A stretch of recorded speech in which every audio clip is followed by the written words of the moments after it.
maal jechaa jiru?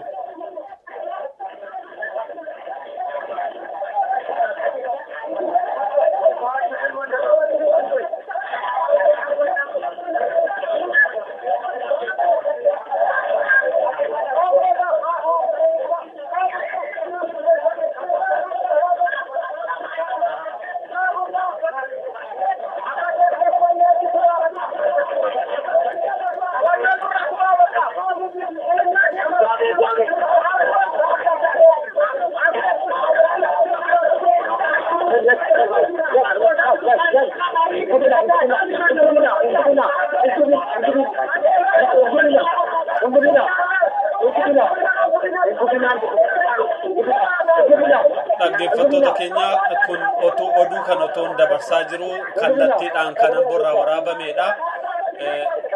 Barataan yaadannaaf kennee uummata keessa jira.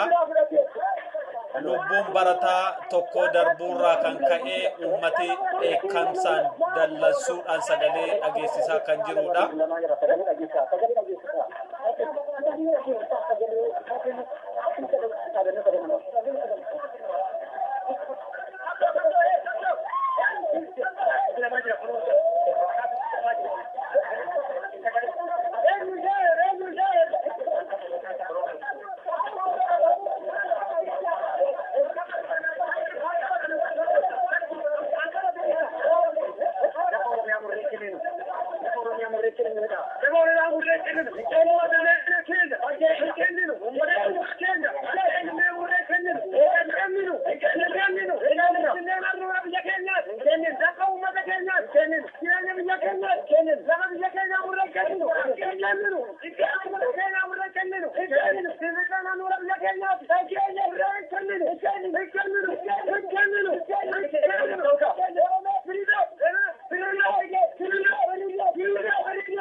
Kun kallattiidhaan kan waraabamaa jirudha. Dhaggeeffattoota keenya sagalee dhaadannoo uummati hiriiraatti magaalaa Ambootti gaggeessaa jiru. Sa'aatii oduun darbaa jiru kanatti kallattiin kan waraabame.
Dhagaan jira amma maaltu godhamee jira mee waan adda silaa naa ibsitee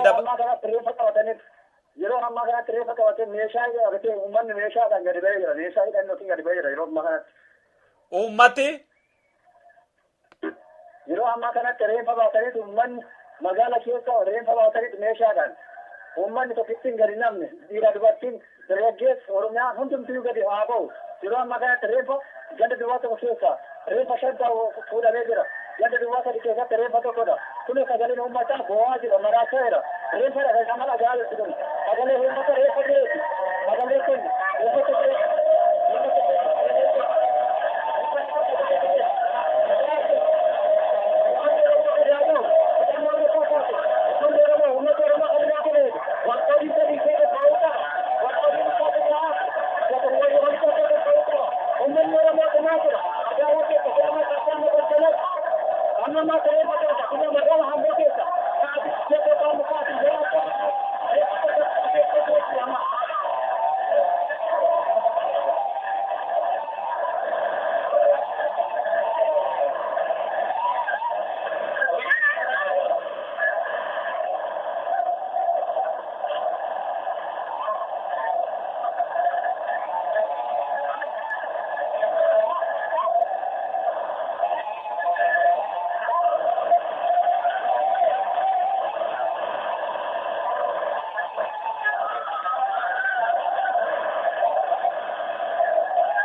dhaggeeffattoota keenya kallattiidhaan kan darbaa jiru magaalaa Amboorraa iyya uummataa ilmaan Oromoo rasaasa mootummaatiin ajjeefaman irratti uummati magaalaa ba'ee boo'icha inni dhageessisaa jirudha.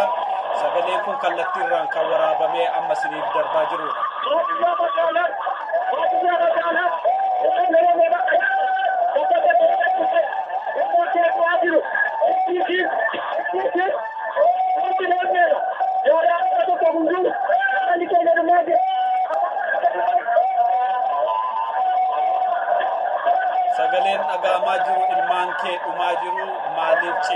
kan jedhudha. Reeffi namoota 5 bakka tokko fuudhameera, kan nama biraas akkasumatti fuudhameera jedha namni kallattiidhaan namarraa dabarsaa jiru kuni. Kun sagalee kallattiirraa magaalaa Ambooti darbaa jirudha dhaggeeffattoota keenya, kallattiin kan darbudha. Diddaan fincila barattootaa karaa adda addaatiin ka'ee babal'achuurraan kan wal qabate guyyaa kaleessa barataan Taaddasaa jedhamu ajjeefamuu akkasumas humnoota mootummaa federaalaa fi humnoota hidhattoota mootummaa naannoo gidduutti walitti bu'iinsa dhalateerraa kan ka'e diddaan babal'atee akka jirudha kan dhagaa jirru. Sagaleen amma dhagaa jirru uummati walga'ee boo'icha inni dhageessaa jirudha.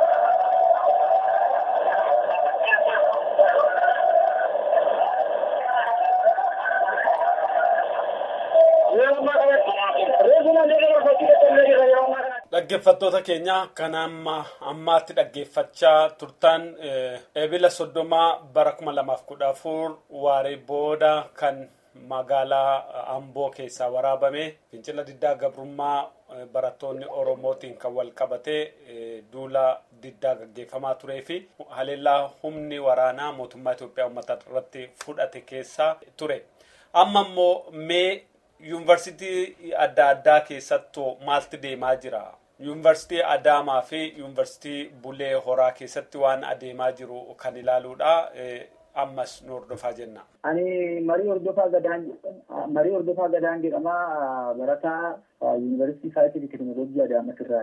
Mee maaltu jira naannoo Adaamaatti yeroo ammaa kana? Hayyeeta akkuma beekamu yeroo ammaa kanatti walmaagala akka guutuu Oromiyaatitti manneen barnootaa olaanoo walmaagala Oromiyaa guutuu irratti yeroo ammaa kana Oromoonni sabboontoonni ilmaan Oromoodhaa fincila diddaa gabrummaa yeroo itti gaggeessaa jiranidha.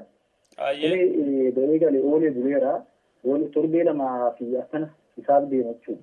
Yoom jalqabdan warri Adaamaa barattoota meeqatti irratti hirmaate? Hayyee nuti kaleessa eebila 29 ji'a 4 bara 2014 akka lakkoofsa warra adii kanaatitti marsaa lammaffaa dhabbaanii kan dura torbee tokko ol lakkoofsisee toora eebila 16 gaaffii mirga namummaa yeroo ammaa kanatti mirga eenyummaa Oromoo sarbamaa jiruu fi akkasuma walmaagala abbaa biyyummaa Oromoo yeroo itti waakkatamaa jiru kanatti baanee turre morma keessatti barattoota guutuu kumaa fi kumaatama lakkaa'aman yoo xinnaate barattoota Oromoo muraasanii toora 17,000 jiran keessaa amma 10,000tti kan lakkaa'aman ijoollee Oromoodha. Kunneen isaanii ba'anii gaaffii hedduu kaasanii turanii akka hooggantoota mooratii akkasumas kanneen magaalaa bulchiinsa magaalaatti argamanii turanii gaaffii barattoonni kaasan kanaaf deebii akkaattamaa fi karaa qajeeloo ta'e waan gaafatamu kana waan isaan danda'anii fi qaama biraa hirmaachisu gaafatanii akka deebisaniif gaafatamanii turanii garuu gaaffii gaafatame kanaaf deebii argachuu hin dandeenye. Fincilli kun ka'ee itti fufee guutuu Oromiyaa ga'ee gaaffii Oromoota hundumaa keessatti ala kan jiran dhiyeessumayyuu kan jiraatu hirmaachisu ta'uusaa erga hubatanii booda immoo marsaa lammaffaadhaaf kaleessa eebila 29 ji'a 4 bara 2014 akkuma beekamu guutuu mooraa barattoota Oromoota mooraa itti argamu hunda kan hirmaachisuu fi waamicha dabarsan immoo sabboontoota magaalaa Adaamaatti argaman hundaaf waamicha godhanii kun hundumtuu bakka hirmaatee jirutti barattoonni yuunivarsiitichaa sagalee dhaadannoo baay'ee nama boonsuu fi nama gammachiisu dhageessisaa turuudhaan akkasuma hedduun namoonni sabboonummaa qaban magaalatti irraa hirmaatanii turanii garuu adda kutan jechuudha. Poolisoonni hedduu fi federaalli akkuma guutuu biyyaatti hirmaatanii warra barattoota yuunivarsiitii fi magaalota adda kutanii turan. Maal fa'aa jechaa deemtan dhaadannoo keessan akkam ture? Hayyee akkuma beekamu dhaadannoo kun wal fakkaataadha. Akka guutuu Oromiyaatti dhaadannoo wal fakkaatudha. Gaafiin gaafatamaa jiru gaafii abbaa biyyummaa Oromiyaa mirkaneeffachuu fi akkasuma eenyummaa Oromoo yeroo itti sarbamee jiru. Dhaadannoon kun dhaadannoo wal fakkaataadha. Fakkeenyaaf Finfinneen handhuura keenya kan nurraa hin kennine mureen jedhu akkasuma saamichi lafa Oromiyaa fi godina Oromiyaa naannoo Finfinnee haa dhaabbatudha. Dhaadannoon biraa siidan diina keenya diina Oromoodha. Siidan Minilik kan dhuura Oromiyaa Finfinneedhaa buqqa'uudha. Akkasuma dhaadannooleen biraa jiran dhaadannoon fakkeenyaaf bulchitoonni naannoo Oromiyaa Oromummaa haguuggatanii yeroo ammaa kanatti jirudha. Oromiyaa gurguruu fi ilmaan Oromoo gurguruuf jecha Oromummaa haguuggatanii fara gaggeessan kan akka obbo Kumaa Dammaqsaatii fi Abdullaziz Muhammad fa'aa Oromoo bakka bu'an saamicha Oromummaa uffatanii ilmaan Oromoo fi Oromiyaa irratti gaggeessaa jiran ifaaf ifatti waan mul'atuuf haa dhaabbatudha namoonni akkana godhan kun dhaadannoo kan kana fakkaata hedduu gaggeessaa ta'e. Poolisiin waan godhe jira tarkaanfiin sin irratti fudhate. Hayyee poolisiin akkuma beekamu uummanni magaalatti irraa yaa'e kunii fi barattoonni yuunivarsiitichaa walitti makamanii dhaadannoo kana abbaa biyyummaa isaaniitii fi akkasuma waaqatummaa eenyummaa Oromummaa kanaaf jecha waamicha dabarsanii barruulee dhaadannoo qabanii fi akkasuma waraqaa balaliisuudhaan magaalaa guutuutti maxxanuu fi raabsamaa tureera. Kana dhaga'ee uummanni ni hirmaatee baadiyyaa irraallee sabootonni hedduutu dhufan baadiyyaa irraa kan hirmaatantu jira.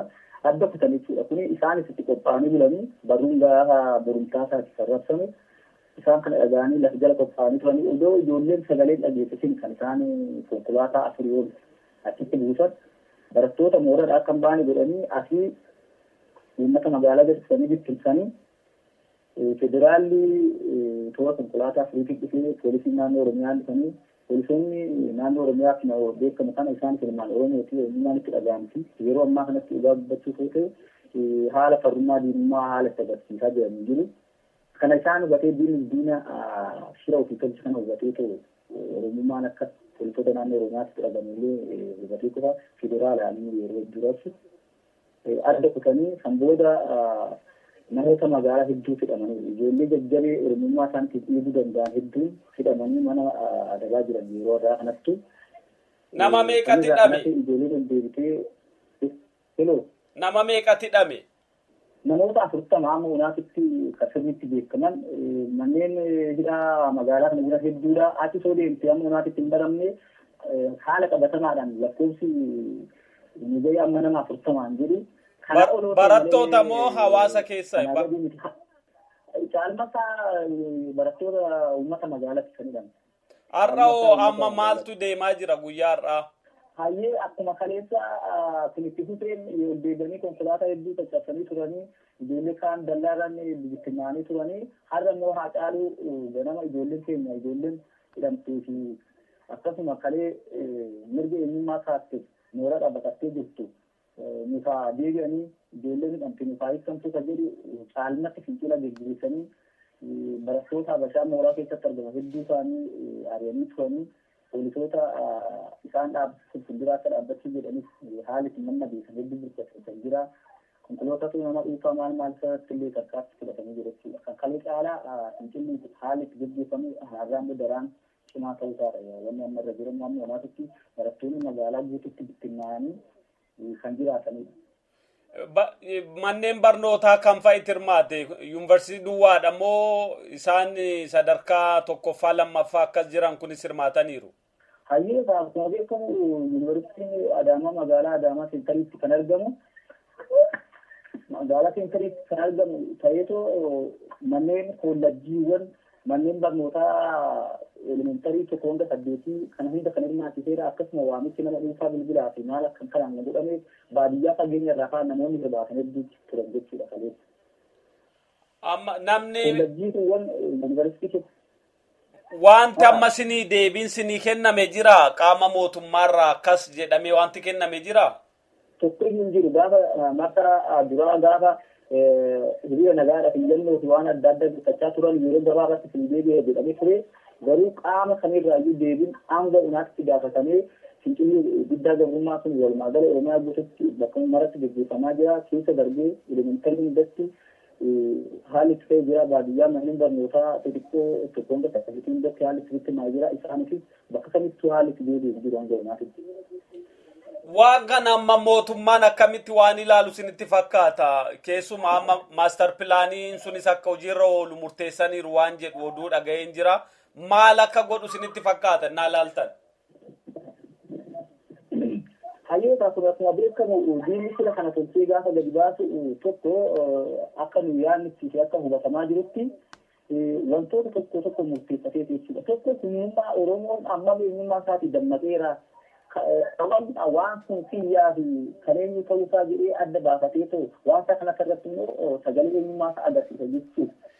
Waan kana humnoota kana adda baafachuuf jechuudha. Walumaa galatti yeroo ammaa kanatti diinni cimina Oromoo kabeetu ta'ee Oromoon maal irratti ijaarame akkamitti ijaarame eenyutti ijaarame immoo waan jedhu bakka waan dhabeef shiroota akkana kanneen adda baafachuudhaaf shira baasee jechuudha.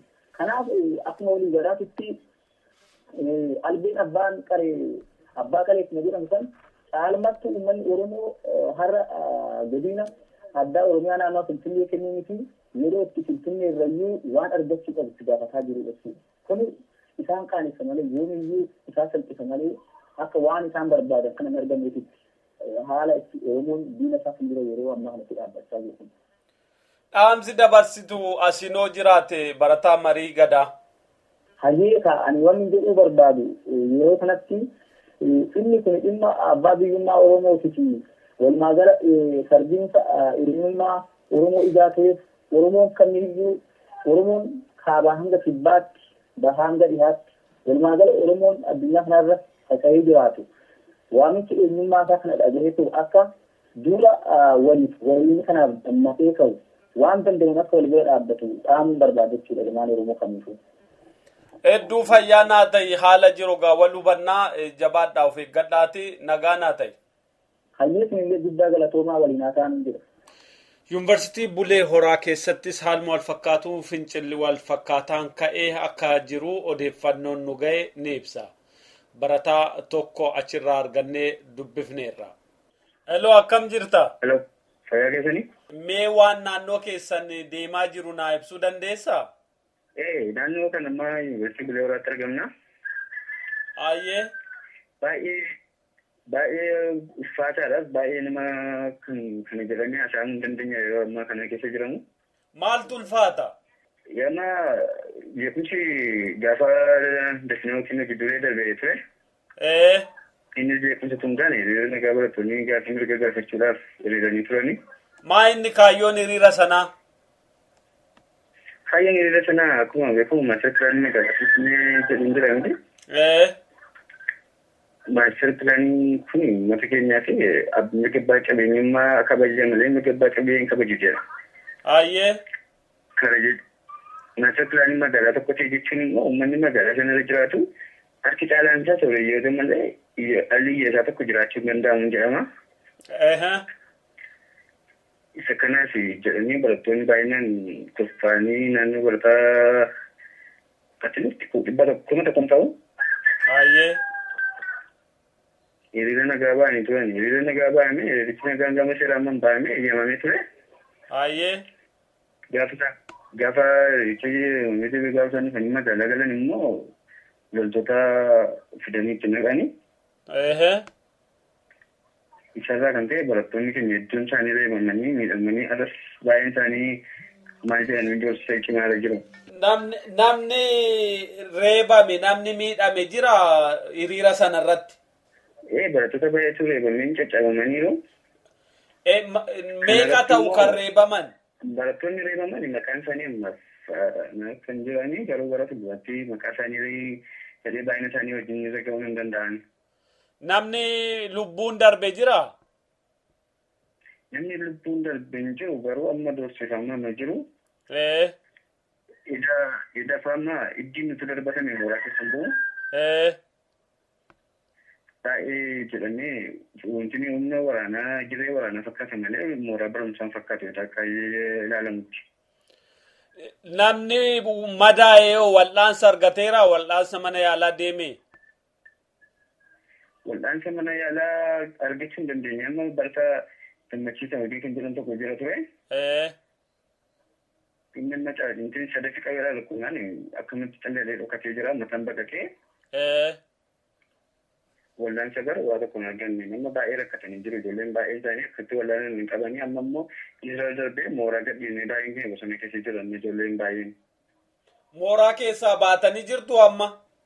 Amma mooraa keessa baqannee jira isaanii loltoota fidanii ganama makiina sadii fidanii.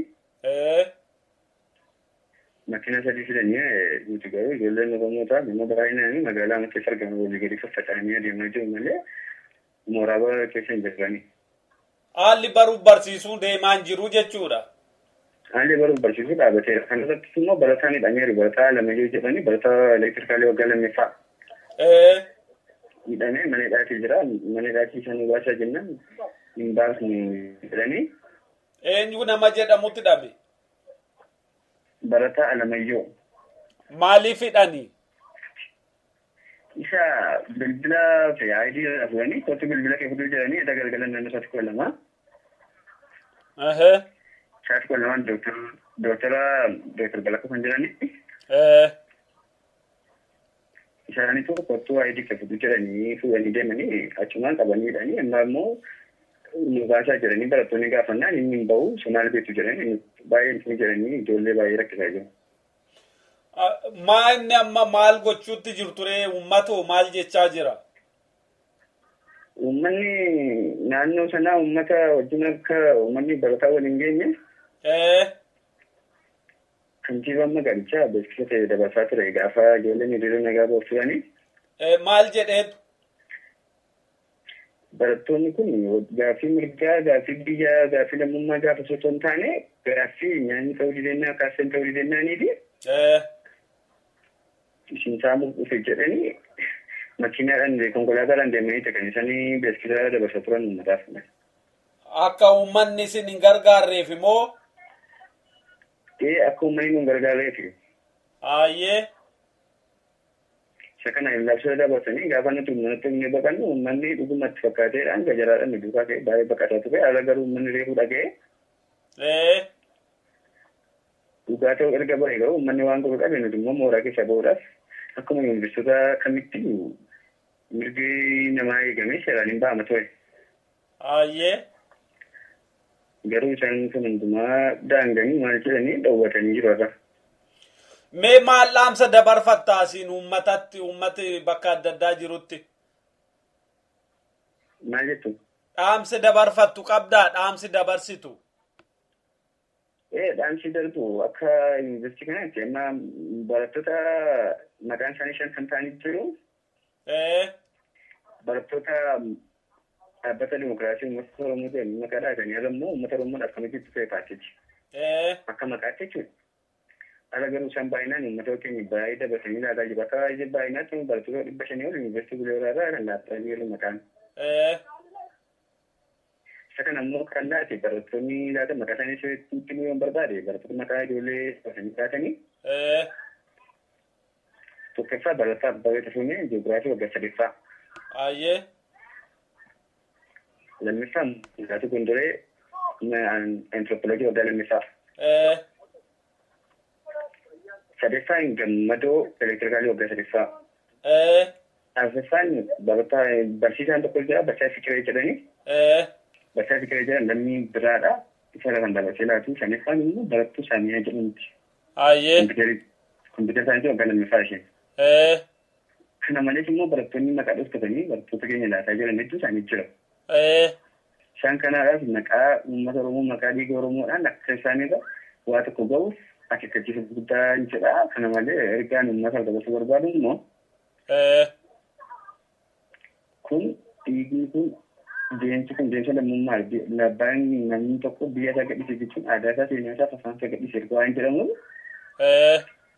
aadaa keenya seenaa keenya gadhiisuu ammoo nuti ilmaan Oromoo akka barattoota yuunivarsiitii irra jiru hundi keenya wajjinee keessattis ta'e raashanamnee akkuma abboota keenyaa raashanamnee dhumuutu filannaa. Kanaaf kaayyoon keenya qabsoon keenya gara fuulduraatti kan itti fufedha jedha. Haa ta'u fayyaan haa ta'e ulfaadha. Keessi bakka galatoomaa isinis yaada nu gargaaraa. nuuf birmadhaan jiraadha. Ayyaa ulfaadhu fayyaa naa ta'e.